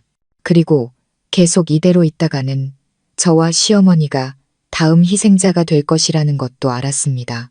다음 날 아침 남편이 출근하자마자 시아버지는 일부러 부엌으로 들어와 제 바로 앞에 서서 느릿한 목소리로 말했습니다. 어젯밤에 협박 한번 잘하더구나. 하지만 생각해봐라. 내 남편이 누굴 믿을지. 용기가 있으면 그놈한테 한번 말해봐. 장담하건대 그놈은 너를 불효막심한 며느리, 거짓말로 집안을 망가뜨리는 년으로 볼 거다. 저는 입술을 깨물고 떨리는 손으로 설거지를 했습니다. 대답하지 않았지만 마음속 결심은 더욱 굳어졌습니다.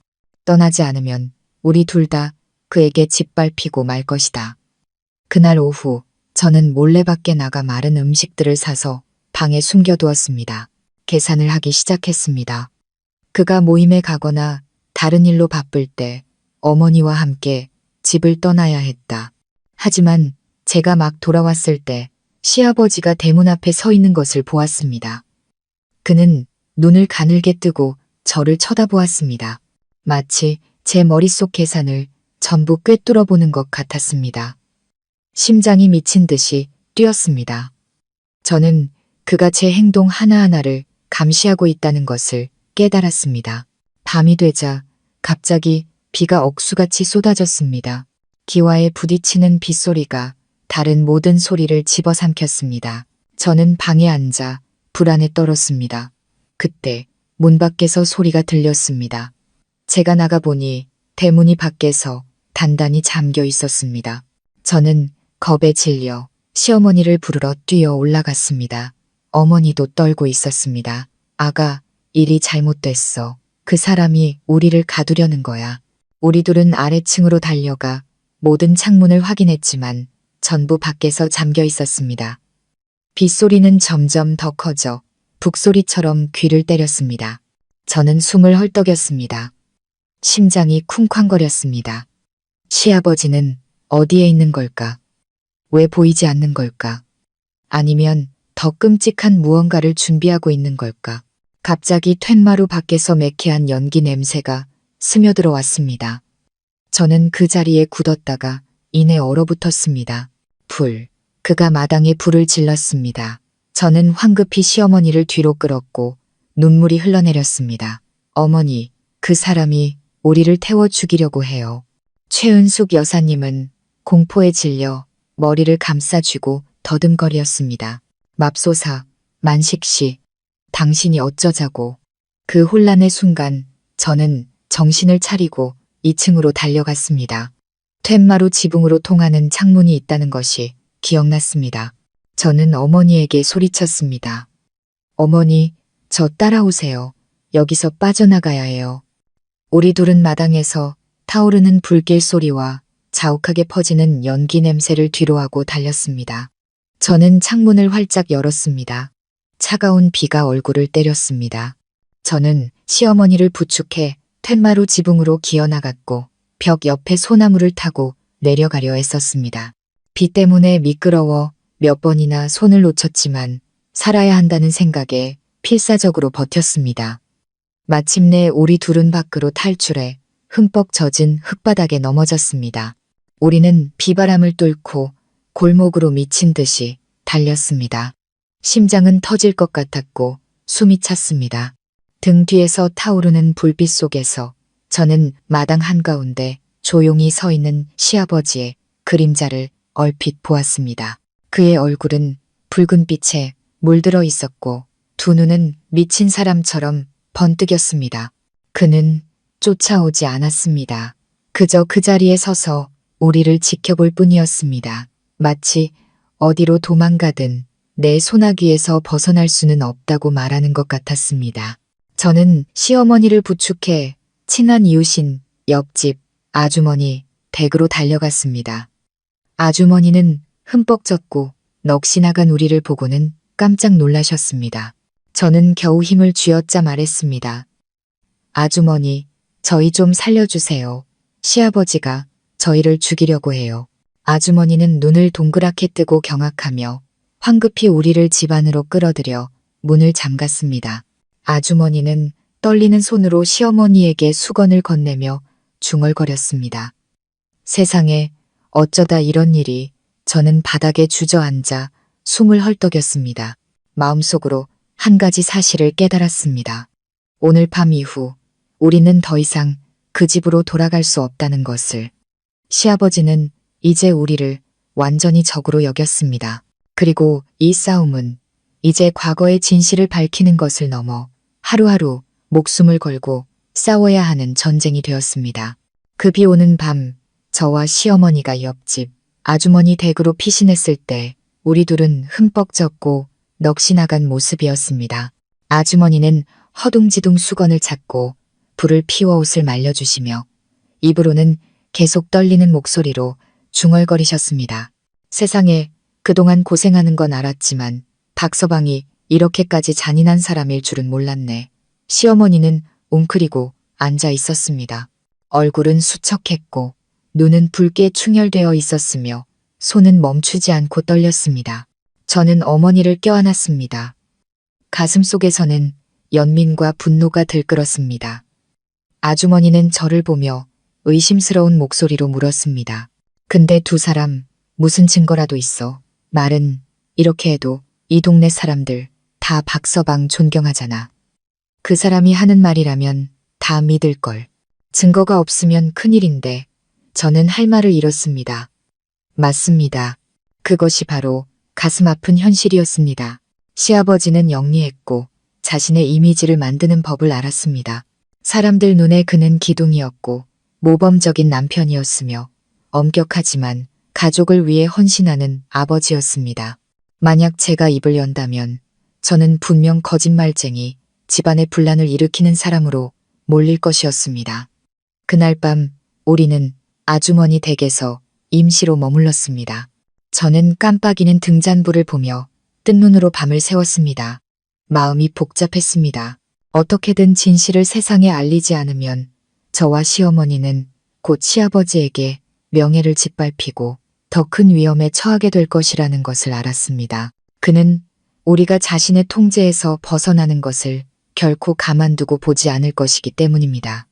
예상대로 다음날 아침 온 동네가 떠들썩했습니다. 어떤 사람들은 어젯밤 시아버지 댁에 누전으로 불이 날 뻔했는데 그가 제때 발견해서 다행이라고 수군거렸습니다. 또 어떤 사람들은 며느리가 무슨 생각인지 비 오는 밤에 옆집으로 뛰쳐나갔다며 참 이상한 일이라고 속삭였습니다.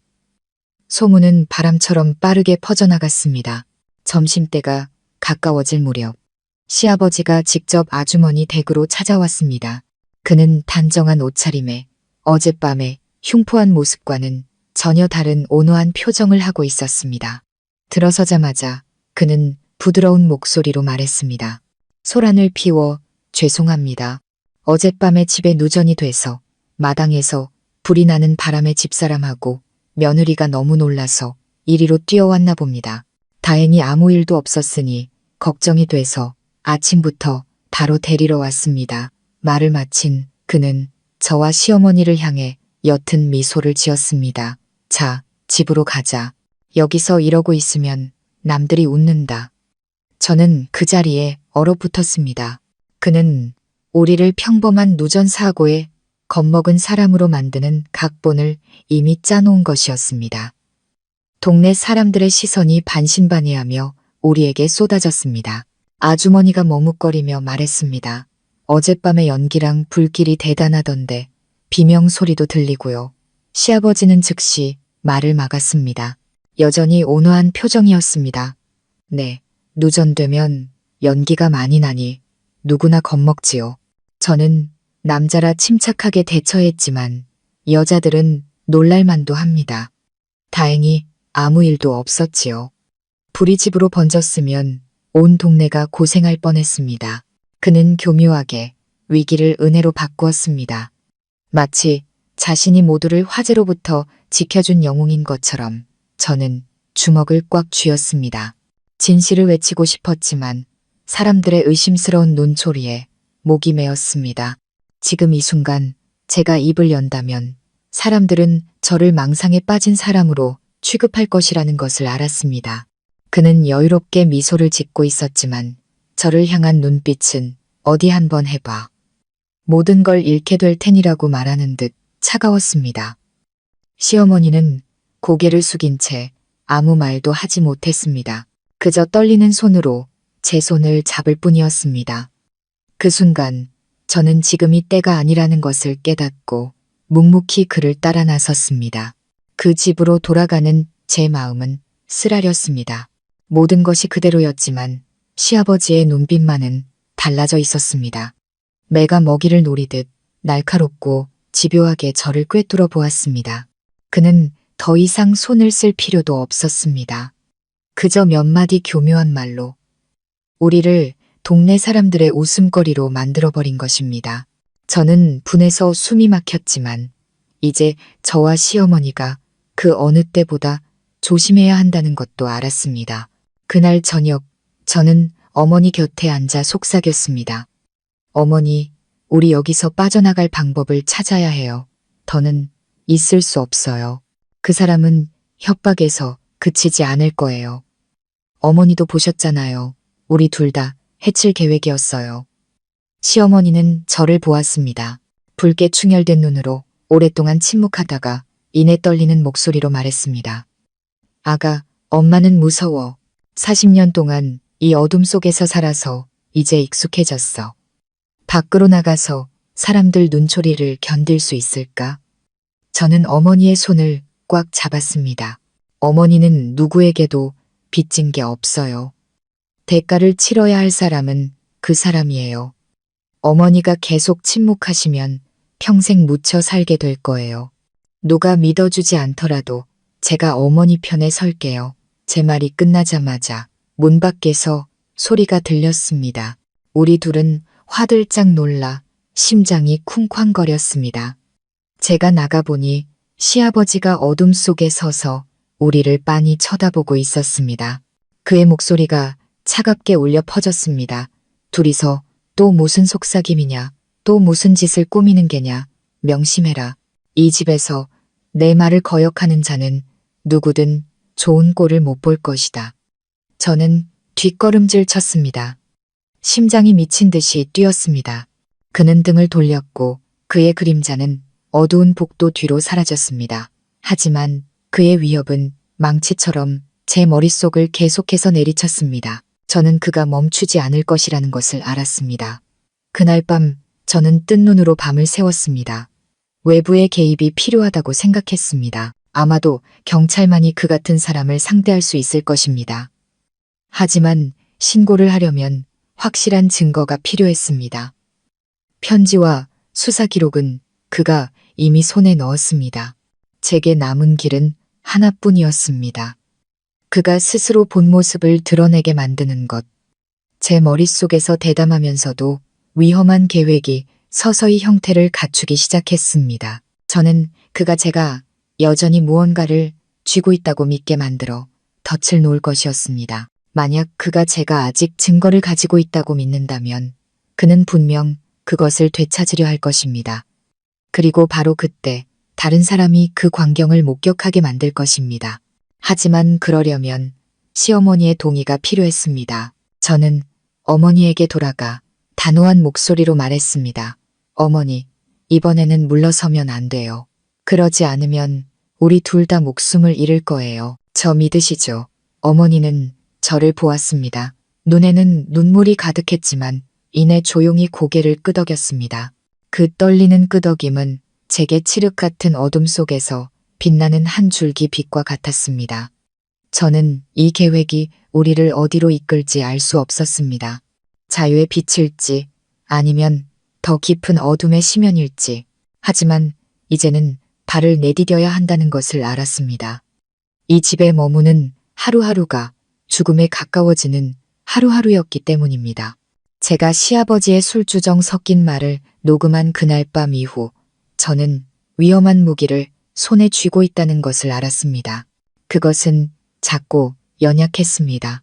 잡음과 술주정이 섞인 낡은 녹음기 하나.